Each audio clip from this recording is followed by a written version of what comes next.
बोलते हुए केंद्रीय मंत्री अनुराग ठाकुर ने दिल्ली विधानसभा चुनाव में कांग्रेस को मिली 0 सीटों को लेकर राहुल गांधी पर जमकर निशाना साधा। दरअसल अनुराग ठाकुर लोकसभा में अपने हाथ में एक पैम्फलेट लेकर खड़े दिखे, जिसमें 12 लाख तक की इनकम पर 0 टैक्स लिखा हुआ था। यही पैम्फलेट राहुल गांधी की तरफ दिखाते हुए उन्होंने कहा, राहुल जी 0 चेक कर लीजिए। अनुराग ठाकुर के इस बयान के बाद संसद में विपक्षी नेताओं की तरफ से आपत्ति जताने पर उन्होंने कहा, एक 0 और भी है, ये कांग्रेस की सीटों की बात नहीं है, ये 0 गिनने की बात मैंने राहुल गांधी से कही है। धन्यवाद सभापति महोदय। मैं माननीय प्रधानमंत्री जी का आभार प्रकट करता हूं, जिन्होंने बोलने का अवसर भी दिया। और आज हम गर्व के साथ कह सकते हैं, मोदी है तो मुमकिन है, और ये मुमकिन करके दिखाया। इसका सबसे बड़ा सबूत ये बजट है, क्योंकि ये सिर्फ एक वार्षिक बजट नहीं, ये विकसित भारत का रोड मैप है और संकल्प से सिद्धि तक ले जाने का रास्ता है।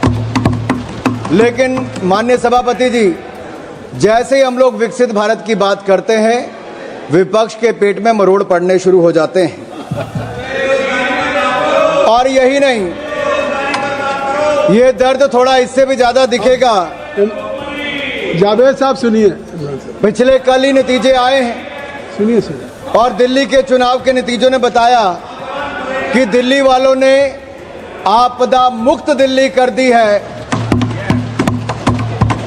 और ये कह दिया कि केवल नारा नहीं है, दिल्ली के दिल में मोदी है, ये करके दिखाया है। और दिल्ली वालों ने आपदा की लूट की खुली छूट, जो लूट और भ्रष्टाचार चारों ओर फैला था, आज उनको बाहर का रास्ता दिखाया है। दिल्ली में कमल का फूल खिलाया है।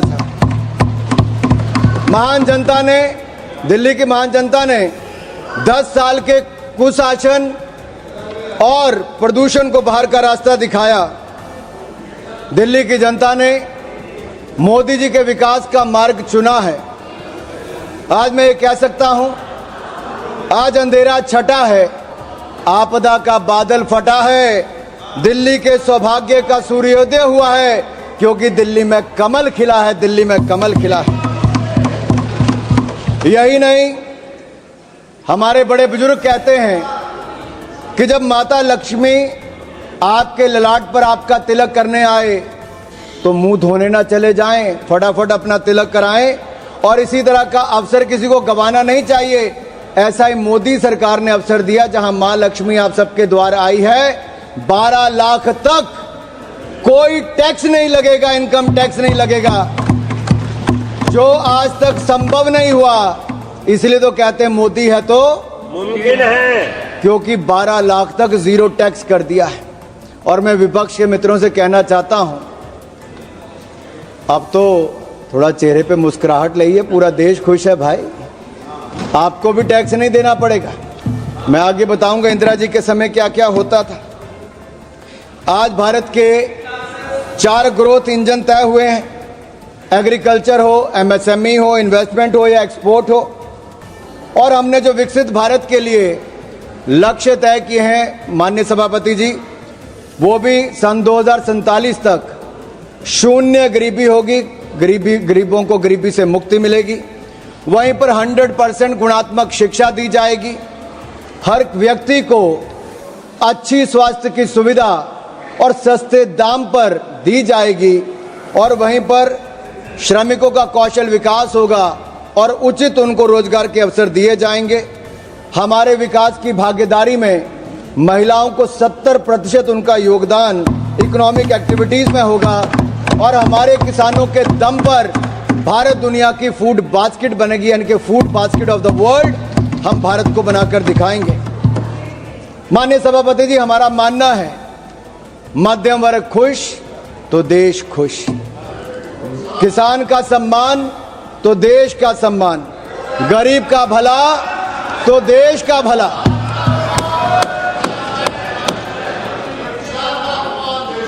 सुनना ही नहीं चाहते सर।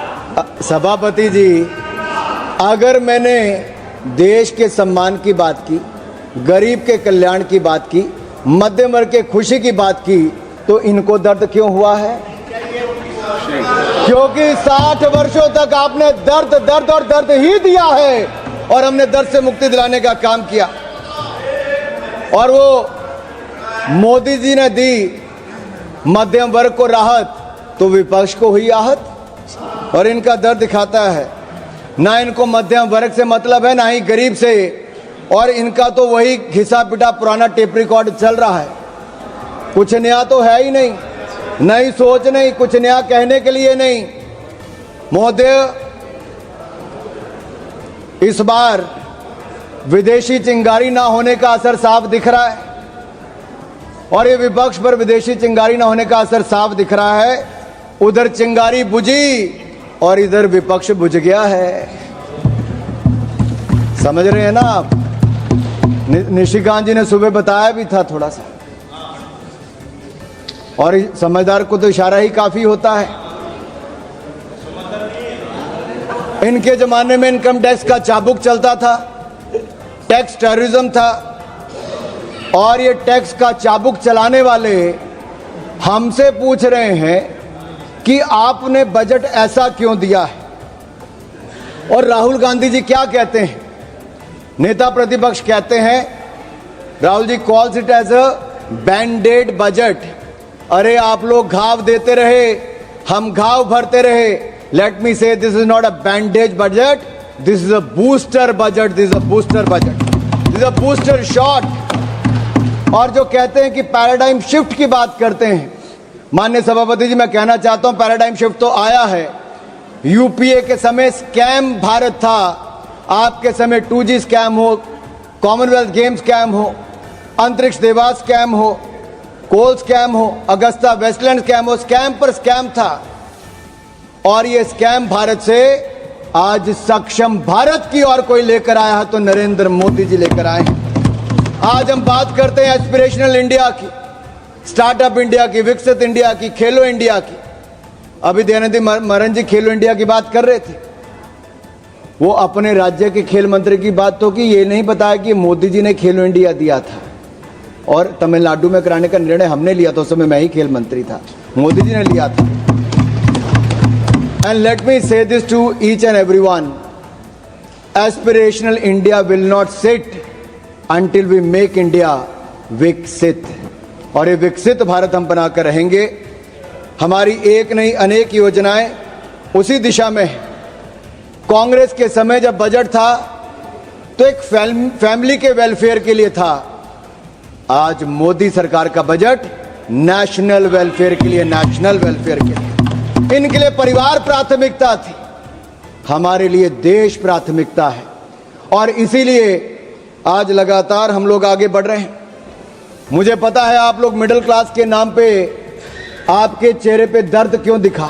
ये दर्द जो झलका है ना साहब इनका, इनके लिए मिडिल क्लास के वर्ग, टैक्स पेयर, इनकी तिजोरी भरने वाला था। टैक्स तो मिडिल क्लास देता था, घोटालों में कांग्रेसी पैसा खा जाते थे, एक के बाद दूसरा स्कैम करके दिखाते थे। इन लोगों के लिए मिडिल क्लास इनकी तिजोरी भरने वाला है। हमारे लिए मोदी जी के लिए मिडिल क्लास ग्रोथ पार्टनर है, देश के विकास का भागीदार है। इनके समय टैक्स टेररिज्म था, टैक्स कलेक्शन, उस पर प्रेशर बनाया जाता था।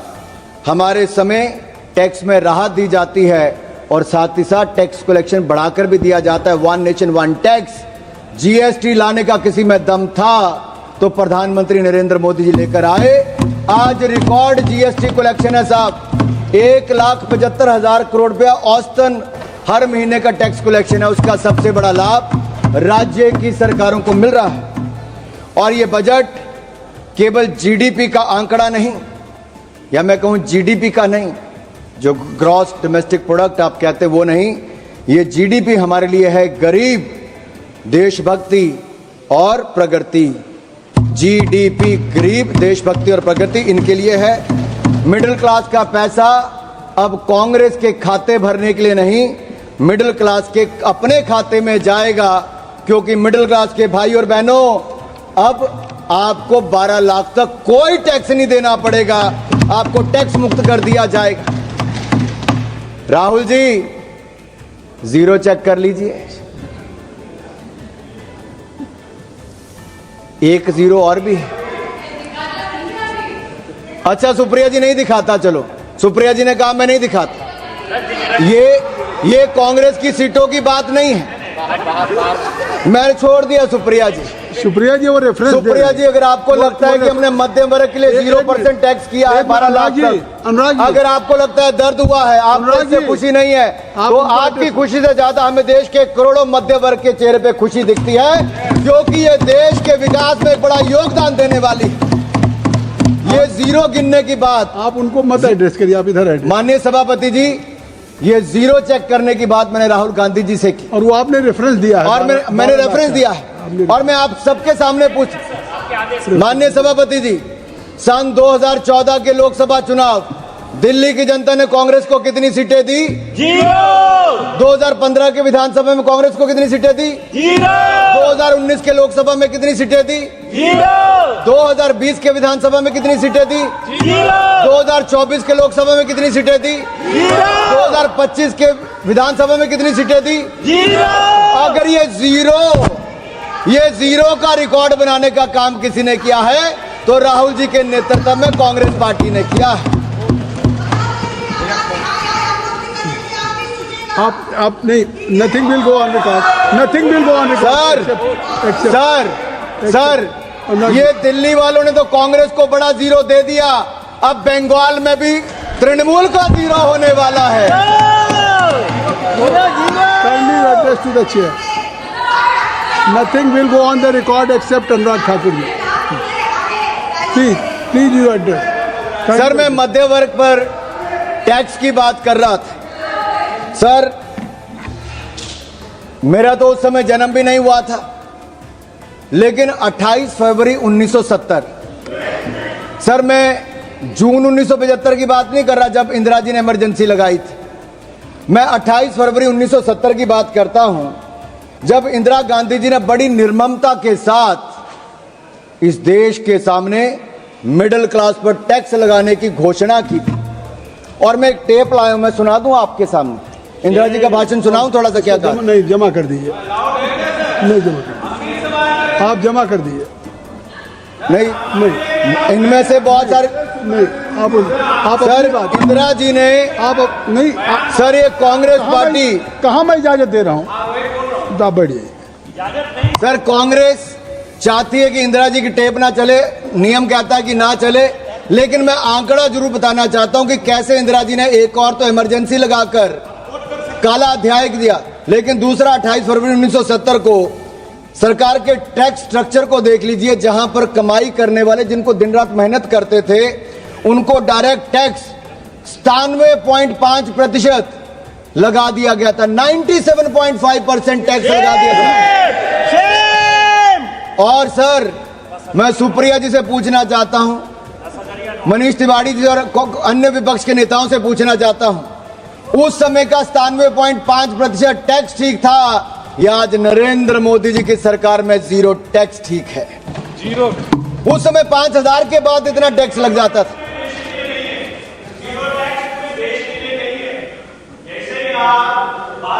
रिकॉर्ड में नहीं जा रही,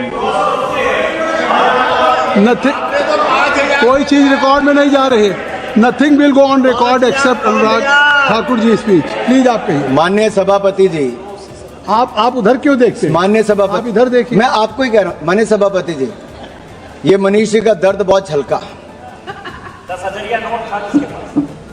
क्योंकि इनकी आमदन 12 लाख से ज्यादा हो सकती है, मैं उस पर टिप्पणी नहीं करूंगा, लेकिन जो करोड़ों लोगों की 12 लाख तक की आमदन है, मैं पूरी जिम्मेदारी के साथ कहता हूं 12 लाख तक कोई टैक्स नहीं देना पड़ेगा, जीरो टैक्स है।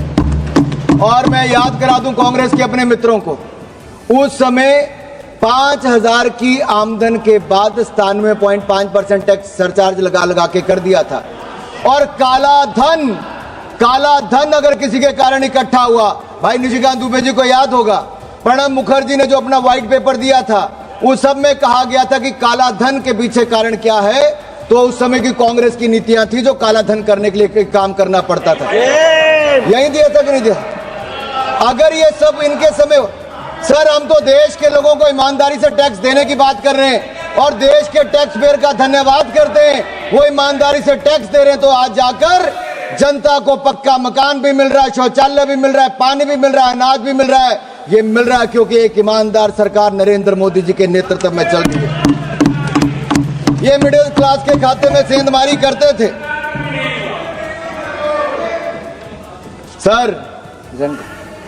सर लीडर ऑफ ऑपोजिशन है नहीं, शायद वो आलोपित हो गए हैं, मैं इस पे नहीं कहूंगा।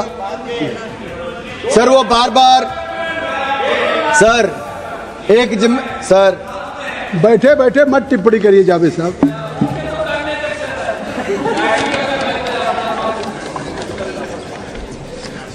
सर मुझे एक दो बातें यहां पे जरूर कहनी है। मैंने मध्यम वर्ग की बात की, लेकिन गरीब की बात जरूर करूंगा। सर एक राजनीतिक दल ऐसा है जिनके पहले प्रधानमंत्री से लेके मोदी जी से पहले के प्रधानमंत्री यानी कि नेहरू जी से लेके मनमोहन सिंह जी तक, इन सब लोगों ने गरीबी हटाओ का नारा लगाया, गरीबों को छलने का काम किया और गरीबों के लिए गड्ढे खोदने का काम किया। लेकिन एक गरीब मां के बेटे नरेंद्र मोदी जी ने मात्र 10 वर्षों में कर दिखाया जो आप 60 साल में नहीं कर पाए।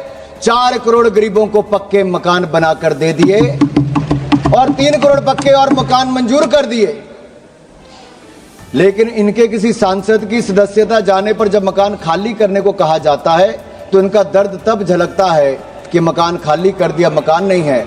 आप सोचो 70 साल तक वो लोग कितने अपने मकान को छोड़ना पड़ता था, और मोदी जी ने तो 25 करोड़ गरीबों को मल्टी डिमेंशनल पॉवर्टी लाइन से बाहर निकाला है। ये अपने आप में दुनिया कहती है कि क्या शानदार काम Narendra Modi. But sir, the people who have a habit to go overseas and speak in universities like Oxford, Cambridge, and they say poverty is a state of mind, तो इनके माइंड दिखते हैं, इनकी सोच दिखती क्या है। हमने विदेशी मानसिकता नहीं रखी, हमने देशी अपना जो तरीका है उससे काम किया। और जहां एक और हमने करोड़ों गरीबों को पक्का मकान बनाकर दिया, हमने संकल्प लिया 2047 से पहले भारत को गरीबी मुक्त करेंगे, जीरो पॉवर्टी बाय 2047 करके दिखाएंगे।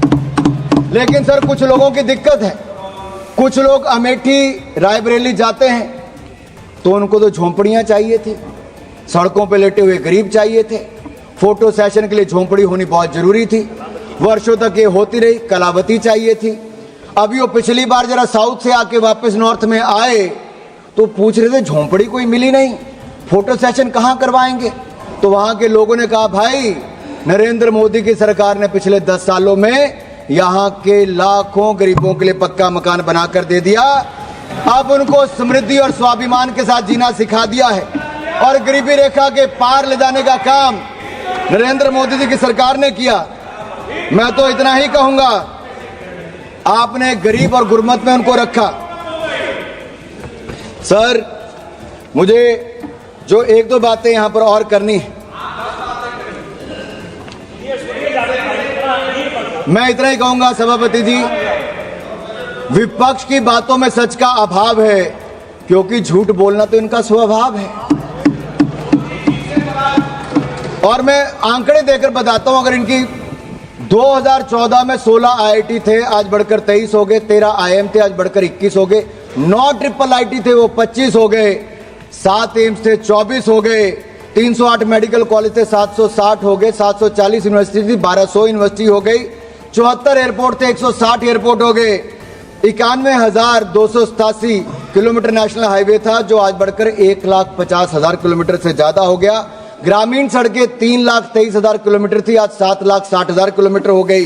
248 किलोमीटर मेट्रो था, आज 1,000 किलोमीटर होकर दुनिया का तीसरा बड़ा मेट्रो बन गया। हमारी बिजली का उत्पादन 247 गीगावाट से बढ़कर 447 गीगावाट हो गया। यही नहीं, हमारा देश जो 10वें नंबर की अर्थव्यवस्था था आज दुनिया की 5वीं बड़ी अर्थव्यवस्था बन गया है और अगले 3 सालों में दुनिया की तीसरी बड़ी अर्थव्यवस्था बन जाएगा। जो कहते थे कि बजट कहां बढ़ा है, माननीय सभापति जी, डिफेंस का बजट 2013-14 में 2,03,499 करोड़ था, जो रिकॉर्ड बढ़कर 6,81,210 करोड़ रुपया हो गया। यही नहीं, सड़कें बनाने का, रोड ट्रांसपोर्ट का बजट इनके समय 25,476 करोड़ था, जो बढ़कर 2,87,000 करोड़ हो गया। रेलवे 27,000 करोड़ से बढ़कर 2,55,000 करोड़ कर दिया। होम अफेयर्स 53,371 करोड़ से बढ़कर 2,33,211 करोड़ हो गया। और यही नहीं, एग्रीकल्चर 17,395 करोड़ से बढ़कर किसानों के लिए 1,37,757 करोड़ हो गया।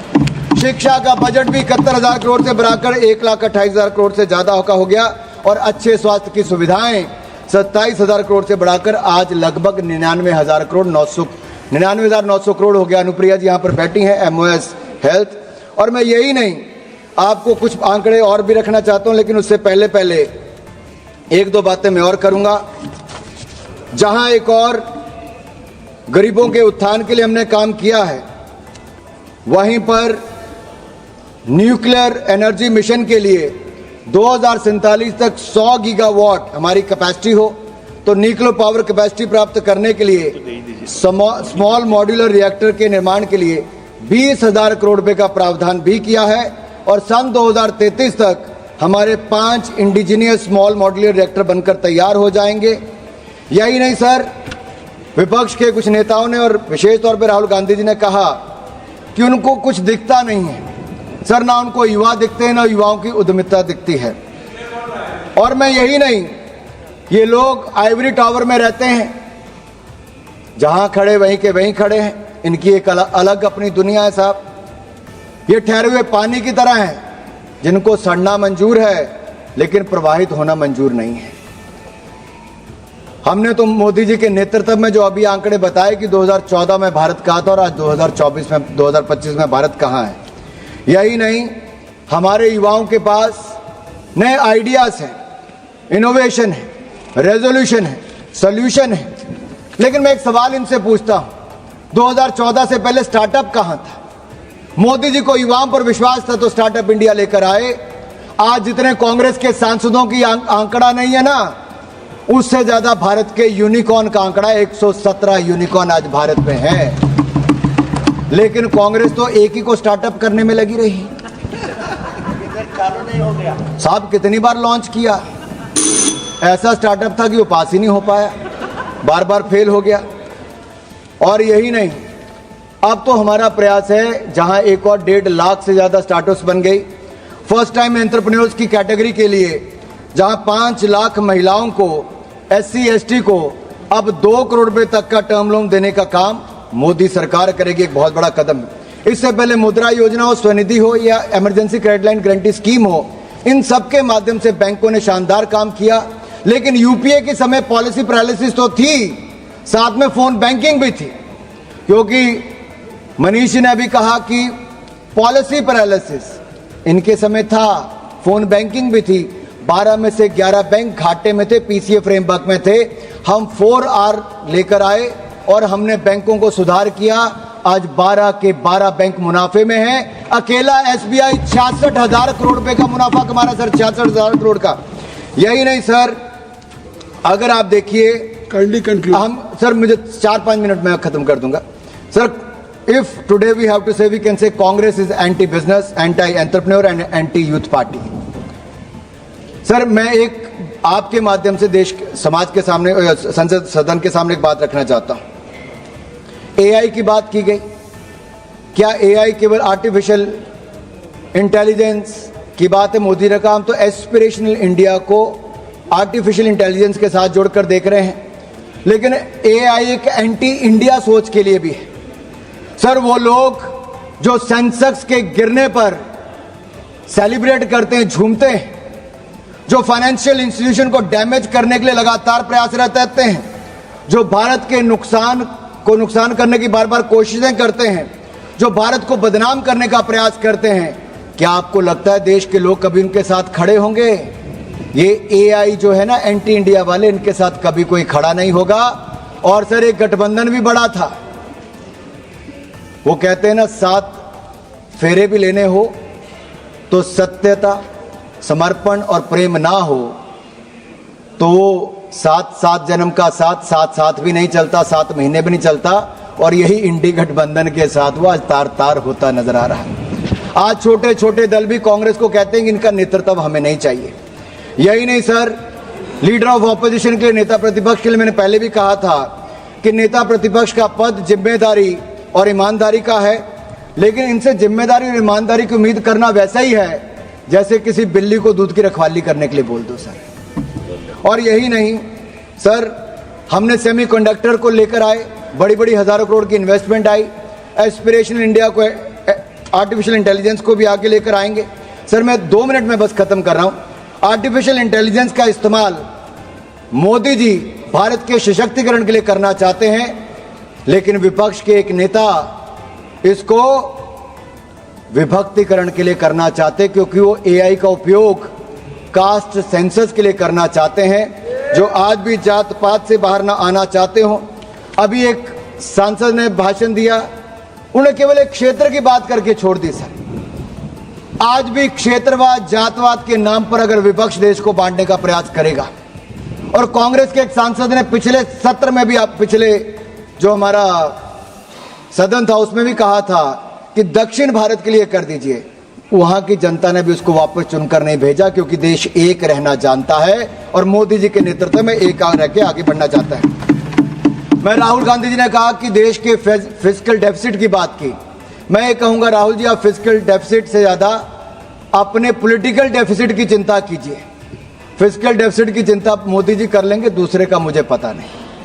और यही नहीं सर, आज जो दिल्ली में केजरीवाल जी के साथ राहुल जी इल्लू इल्लू कर रहे थे ना, वो 70 में से 67 सीटों पर उनकी जमानत जब्त हो गई, खाता खुल नहीं पाया।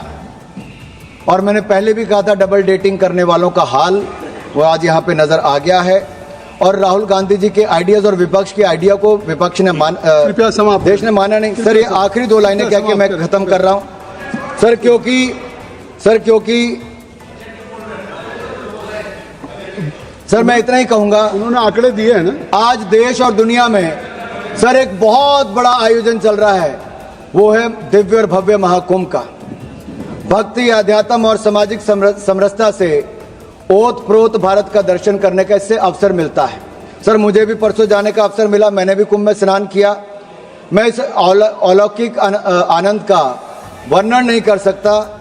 वैसे वहां के माहौल के बारे में एक बात जरूर मैं कर सकता हूं कि जात पात पूछे नहीं कोई, हरि को भजे सो हरि के होई। धन्यवाद। कहने के लिए सर, प्रयागराज में कुछ लोग कहते हैं कि उनके पुरखों ने, जैसे मान लीजिए जवाहरलाल नेहरू जी ने कुंभ में स्नान किया था, लेकिन आज की पीढ़ी जाने के लिए तैयार नहीं है। हालांकि जाते तो अवसर मिल जाता स्नान करने का भी, भारत के दर्शन करने का भी, दादाजी की समाधि पे फूल चढ़ाने का भी। और यही नहीं, हाँ हो सकता है सर अंकल सोरोस और अंकल सैम ने मना किया हो, कृपया समाप्त और फतवा जारी कर दिया हो कि ना कोई रामलला के दर्शन करने जाएगा, ना कोई कुंभ स्नान करने जाएगा। सर ये वही है जो दिल्ली के चुनाव में जिनके, कृपया समाप्त कर। Sir don't cut my time sir. कृपया समाप्त कर दिए। सर मैं बजट समाप्त कर दे। सर मैं समाप्ति कर रहा हूँ। सर मैं इतना ही कहूंगा, काफी बात आपने।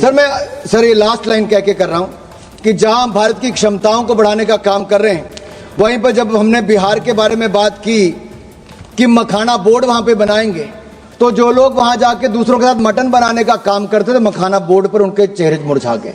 ऐसा क्यों है सर? सर ग्रीनफील्ड एयरपोर्ट की बात हमने बिहार के लिए, तो उसका विरोध करना शुरू कर दिया।